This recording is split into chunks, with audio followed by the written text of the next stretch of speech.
Welcome to the Trump Breaking News Network, your daily source for up-to-the-minute Trump news. Join us today and every day. Here's today's news. This is TBNN. Donald and Vlad are still a deadly combo, either as partners or rivals. They're waging a war against civilization.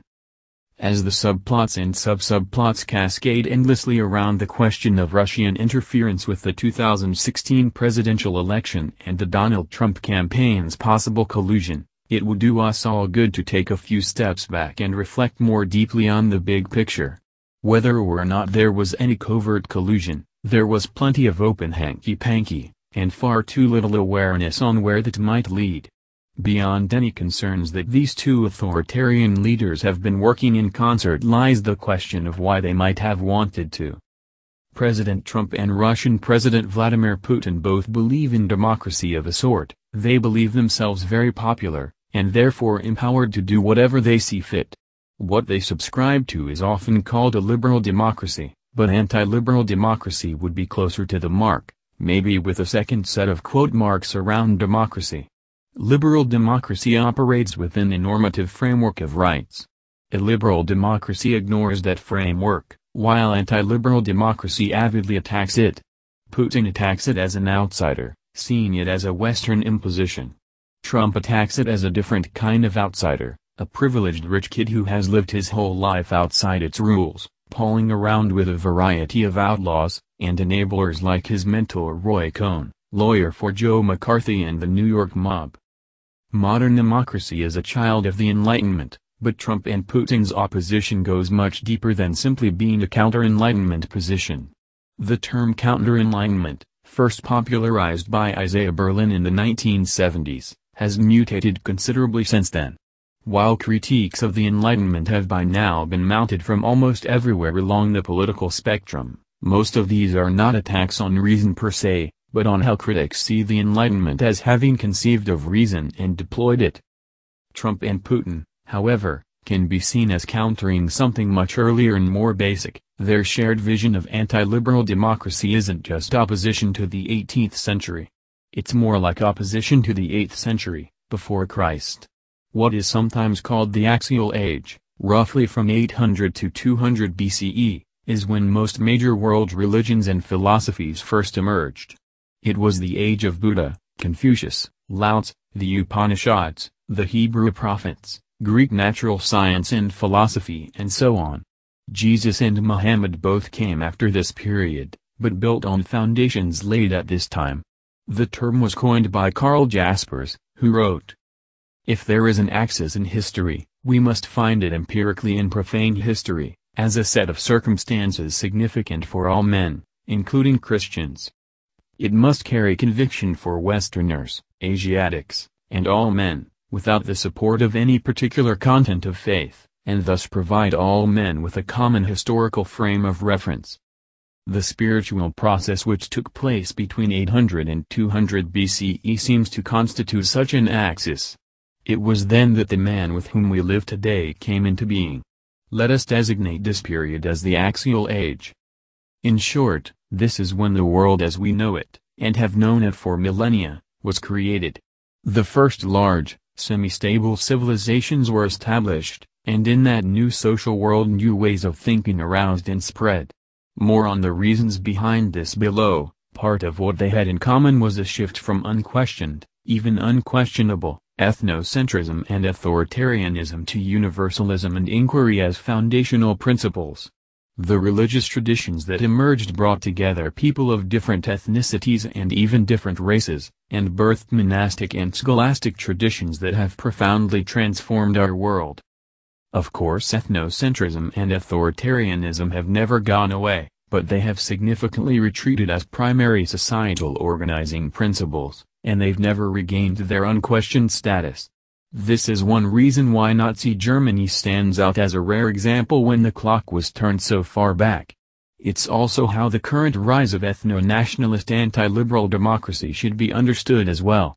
Far from defending Christianity from Islam, as Trump and Putin might both suggest, it is a fundamental attack on the universalism that Christianity and Islam hold in common, along with Buddhism, Taoism, Hinduism, Judaism and so forth. It's not a war of civilizations but a war on civilization, in the name of a more primitive, tribal mode that can justly be called barbarism. There's no real way back to a pre-axial age, but tremendous destruction can be sown in the effort to get there. This can be seen in Trump's White House and his contempt for process, described by Greg Sargent in a recent Washington Post article, exploring the president's contempt for facts and reality-based policy. Indeed, Trump's contempt encompasses everything all the way back to the pre-Socratics, the axial age source of the Western scientific tradition.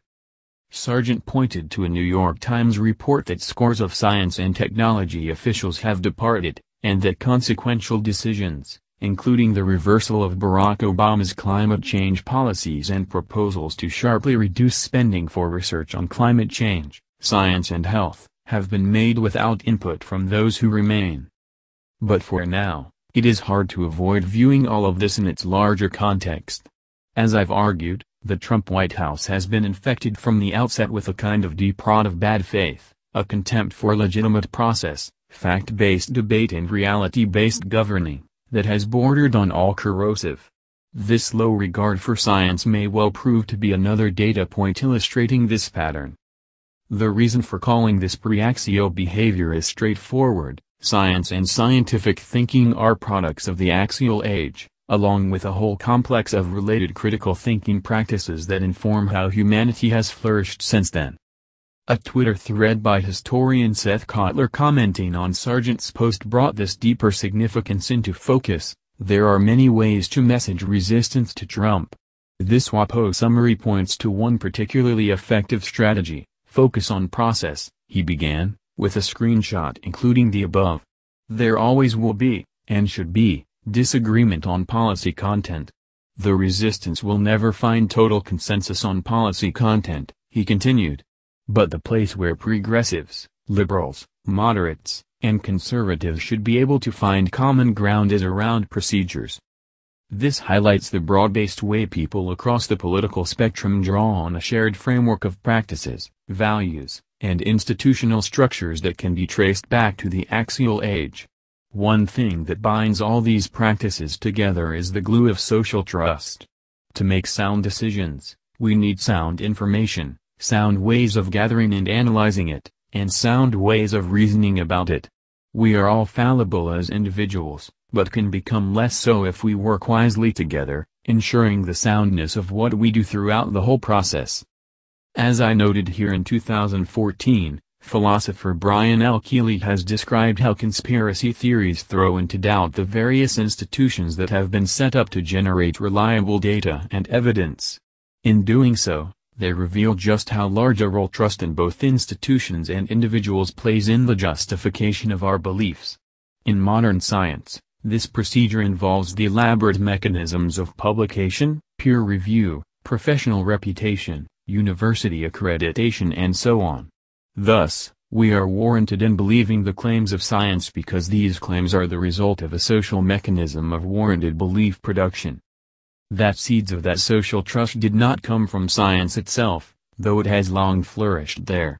The trust had to exist first, in however fragile a fashion, in order for science to gain a foothold.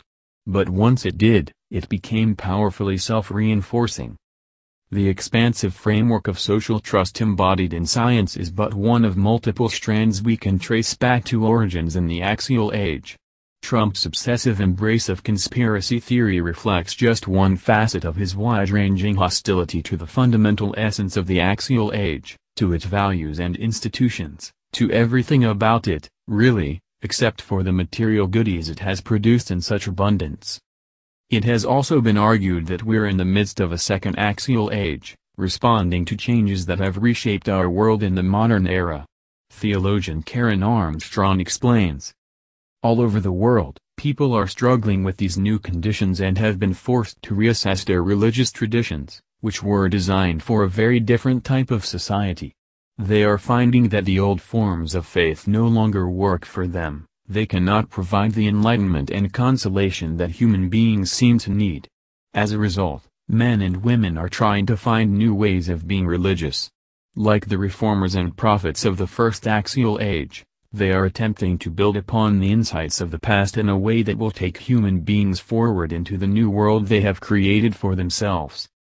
Earlier, in The Battle for God, Armstrong explored fundamentalism as a modern, backward-looking reaction to these new conditions.